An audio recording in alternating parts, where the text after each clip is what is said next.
শেখ হাসিনা সরকারের পতনের পর আমরা যখন দেখেছি ৫ই আগস্টের পর এই আন্দোলনের ক্রেডিট নিতে অনেকে ব্যস্ত ছিলেন, কিন্তু দিন শেষে রাজনীতির আঁতুড়ঘর, ছাত্র রাজনীতির আঁতুড়ঘর ঢাকা বিশ্ববিদ্যালয়ে কিভাবে নিজেরা নিজেদের পরিচয় গোপন রেখে দীর্ঘদিন যাবৎ নিজেদের কর্মকাণ্ড চালিয়েছেন। ইভেন এই সরকার পতনের আন্দোলনের one of the best mastermind সংগঠন হিসেবে ছাত্র শিবিরের আত্মপ্রকাশ, একের পর এক বিভিন্ন ক্যাম্পাসে তাদের অবস্থান প্রকাশ। দিন শেষে জামায়াত ইসলামের রাজনীতির বিচক্ষণতা দেখে আপনার বড় বড় যারা গোয়েন্দা সংস্থার প্রধান আছেন তারাও যেমনটা আশ্চর্য হচ্ছেন, পাশাপাশি বিভিন্ন ছাত্র সংগঠনগুলো আশ্চর্য হচ্ছেন যে কিভাবে আসলে শিবির এতটা সুপরিকল্পিতভাবে তাদের এই কামব্যাক করলো। এই যখন অবস্থা, শিবিরের যারা বস হচ্ছে জামায়াত ইসলাম, তারা তাদের নতুন কৌশল এবার সামনে এনেছে।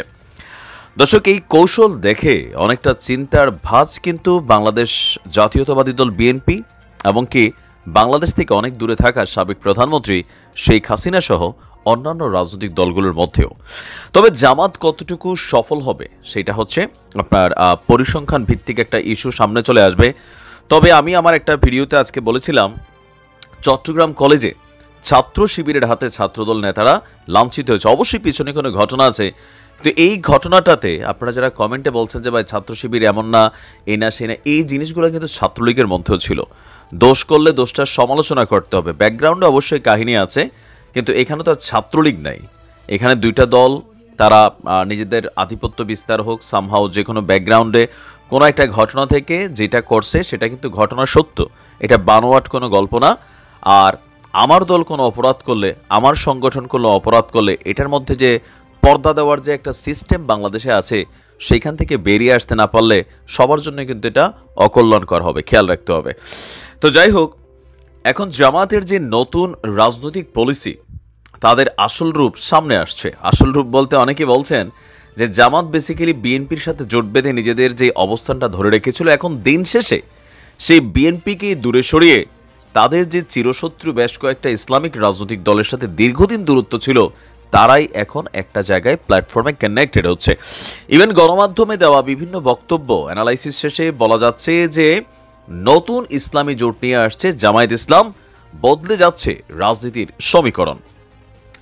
জামায়াত ইসলামের সেক্রেটারি জেনারেল মিয়া গোলাম পরোয়ার তার একটা বক্তব্যকে কেন্দ্র করে এই মুহূর্তে বিশ্ব আলোচনায় তিনি বলছেন যে বেশ কয়েকটি দল এবং ইসলামিক চিন্তাবিদদের সঙ্গে প্রাথমিক আলোচনা করেছেন জামাতের নেতারা।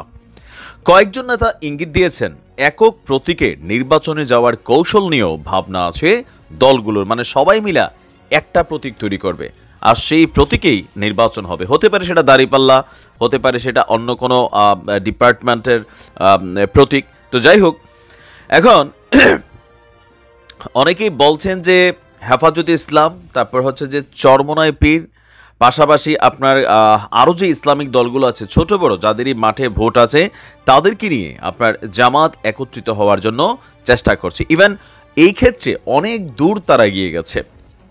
বেসিক্যালি এই যে সরকারের পতন, এটার স্পেসিফিক কোনো রোডম্যাপ কিন্তু বিএনপির কাছে ছিল না, কিন্তু এখন যেটা দেখা যাচ্ছে যে জামাতের কাছে অনেক আগে থেকে রোডম্যাপ ছিল এই আন্দোলনকে ভাইব দেওয়া, আন্দোলন পরবর্তী সময়ে সরকারের বিভিন্ন গুরুত্বপূর্ণ পদ পদবি বা দায়িত্ব সেক্টরগুলোতে নিজেদের লোকদেরকে বসানো। অনেকে বলছেন যে জামাত সমমনা অনেক মানুষ এখন প্রশাসনের বিভিন্ন জায়গায় কানেক্টেড, অতীতেও কিন্তু তারা ছিলেন।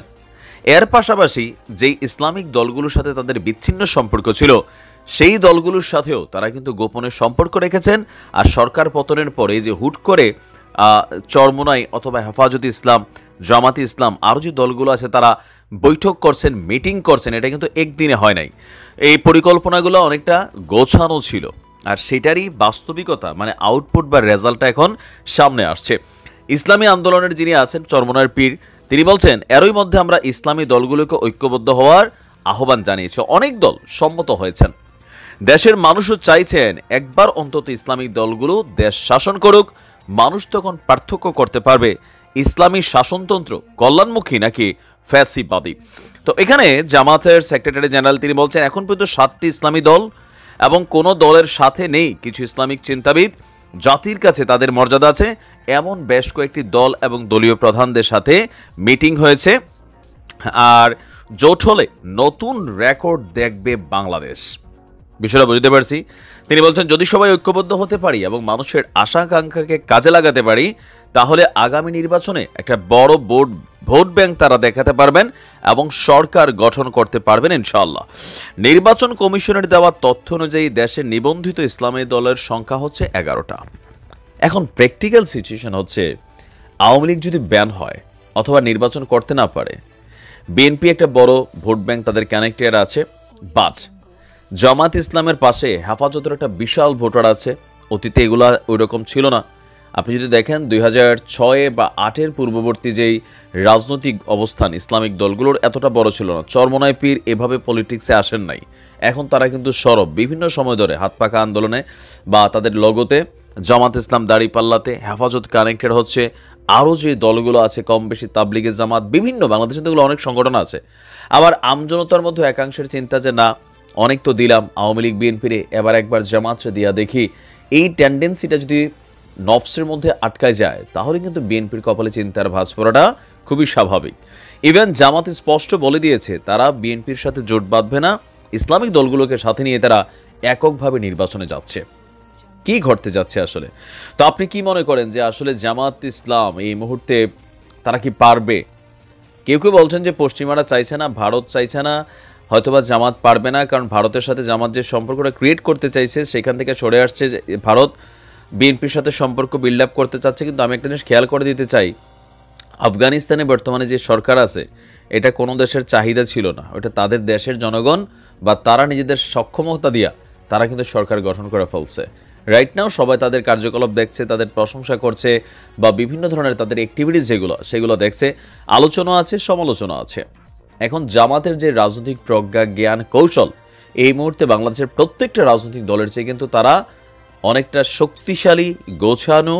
ইভেন ধরেন তাদের যে ভেতরে যে অবস্থানটা, এটা কিন্তু কি পরিমাণ শক্ত ছিল আওয়ামী লীগ সরকার কিন্তু টের পাইছে। টের পায় না তা না। আপনি দেখেন আওয়ামী লীগ সরকারের গোয়েন্দা তথ্য ছিল কোথাও না কোথাও। আমরা যখন দেখতাম যে 5 জন মহিলা এক জায়গায় বৈশা তারা হয়তো একটা আলোচনা করছে, গোয়েন্দা পুলিশ তুলে নিচ্ছে। 5 জন হুজুর এক জায়গায় বৈশা, কোথাও একজন দাড়িওয়ালা মানুষ বৈশা একটু গল্প করছে, একটু গোয়েন্দা পুলিশ তুলে নিচ্ছে।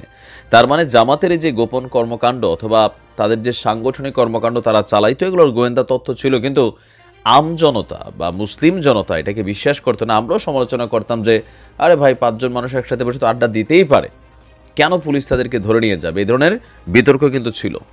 তো সকল কিছু শেষে এই মুহূর্তে বিএনপির জন্য আওয়ামী লীগের তুলনায় জামাত ইসলাম ভোটের মাঠে একটা বড় হেডেকের দিকে যাচ্ছে।